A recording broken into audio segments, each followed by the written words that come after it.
Chapter 12. As soon as they were gone, Elizabeth walked out to recover her spirits, or, in other words, to dwell without interruption on those subjects that must deaden them more. Mr. Darcy's behaviour astonished and vexed her. "Why, if he came only to be silent, grave, and indifferent," said she, "did he come at all?" She could settle it in no way that gave her pleasure. "He could still be amiable, still pleasing to my uncle and aunt, when he was in town, and why not to me? If he fears me, why come hither? If he no longer cares for me, why silent? Teasing man! I will think no more about him." Her resolution was for a short time involuntarily kept by the approach of her sister, who joined her with a cheerful look, which showed her better satisfied with their visitors than Elizabeth.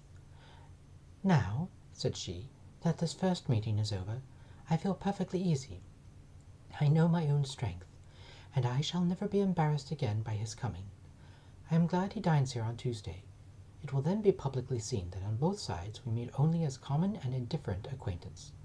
"Yes, very indifferent indeed," said Elizabeth laughingly. "Oh, Jane, take care." "My dear Lizzie, you cannot think me so weak as to be in danger now." "I think you are in very danger of making him as much in love with you as ever." They did not see the gentleman again till Tuesday, and Mrs. Bennet in the meanwhile was giving way to all the happy schemes which the good humour and common politeness of Bingley in half an hour's visit had revived. On Tuesday there was a large party assembled at Longbourn, and the two who were most anxiously expected to the credit of their punctuality as sportsmen were in very good time. When they repaired to the dining-room, Elizabeth eagerly watched to see whether Bingley would take the place which, in all their former parties, had belonged to him by her sister. Her prudent mother, occupied by the same ideas, forbore to invite him to sit by herself. On entering the room he seemed to hesitate, but Jane happened to look round and happened to smile. It was decided. He placed himself by her. Elizabeth, with a triumphant sensation, looked forward to his friends. He bore it with noble indifference, and she would have imagined that Bingley had received his sanction to be happy, had she not seen his eyes likewise turned towards Mr. Darcy, with an expression of half-laughing alarm. His behaviour to her sister was such, during dinner-time, as showed an admiration of her, which, though more guarded than formerly, persuaded Elizabeth that if wholly left to himself, Jane's happiness and his own would be speedily secured. Though she dared not depend upon the consequence, yet she received pleasure from observing his behaviour. It gave her all the animation that her spirits could boast, for she was in no cheerful humour. Mr. Darcy was almost as far from her as the table could divide them. He was on one side of her mother. She knew how little such a situation would give pleasure to either, or make either appear to advantage. She was not near enough to hear any of their discourse, but she could see how seldom they spoke to each other, and how formal and cold was their manner whenever they did. Her mother's ungraciousness made the sense of what they owed him more painful to Elizabeth's mind, and she would at times have given anything to be privileged to tell him that his kindness was neither unknown nor unfelt by the whole of the family. She was in hopes that the evening would afford some opportunity of bringing them together, that the whole of the visit would not pass away without enabling them to enter into something more of conversation than the mere ceremonious salutation attending his entrance. Anxious and uneasy, the period which passed in the drawing-room before the gentleman came was wearisome and dull to a degree that almost made her uncivil. She looked forward to their entrance, as the point on which all her chance of pleasure for the evening must depend. "If he does not come to me then," said she, "I shall give him up forever." The gentleman came, and she thought he looked as if he would have answered her hopes, but, alas! the ladies had crowded round the table, where Miss Bennet was making tea, and Elizabeth pouring out the coffee, in so close a confederacy, that there was not a single vacancy near her which would admit of a chair. And on the gentleman's approach, one of the girls moved closer to her than ever, and said in a whisper, "The men shan't come and part us, I am determined. We want none of them, do we?" Darcy had walked away to another part of the room. She followed him with her eyes, envied every one to whom he spoke, had scarcely patience enough to help anybody to coffee, and then was enraged against herself for being so silly. "A man who has once been refused! How could I ever be foolish enough to expect a renewal of his love? Is there one among the sex who would not protest against such a weakness as a second proposal to the same woman?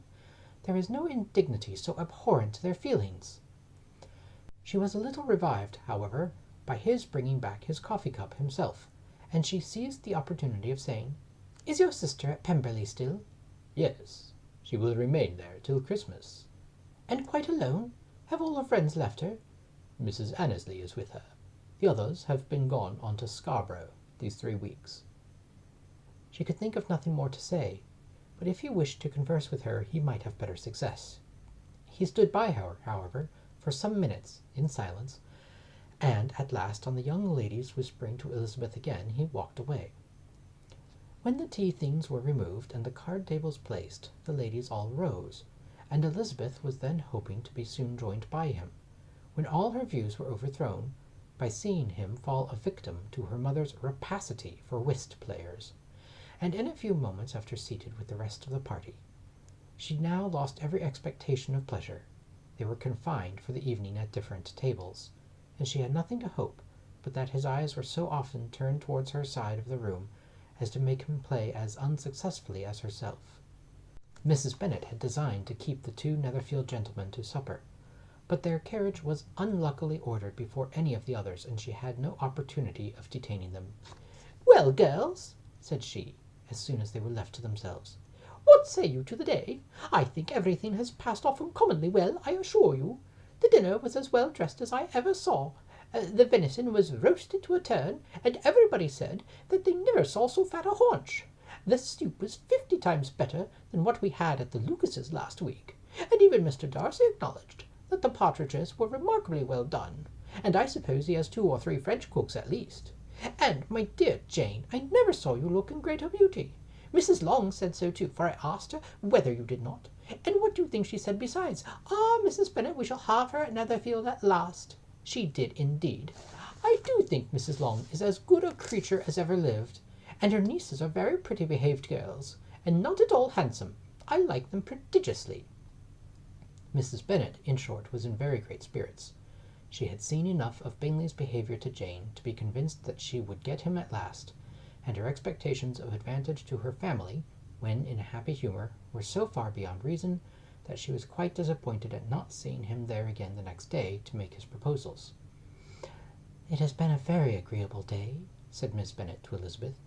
"The party seemed so well selected, so suitable one with the other. I hope we may often meet again." Elizabeth smiled. "Lizzie, you must not do so. You must not suspect me. It mortifies me, I assure you, that I have now learnt to enjoy his conversation as an agreeable and sensible young man, without having a wish beyond it. I am perfectly satisfied, from what his manners now are, that he never had any design of engaging my affection. It is only that he is blessed with greater sweetness of address, and a stronger desire of generally pleasing than any other man." "You are very cruel," said her sister. "You will not let me smile, and are provoking me to it every moment. How hard it is in some cases to be believed, and how impossible in others. But why should you wish to persuade me that I feel more than I acknowledge?" "That is a question which I hardly know how to answer. We all love to instruct, though we can teach only what is not worth knowing. Forgive me, and if you persist in indifference, do not make me your confidant."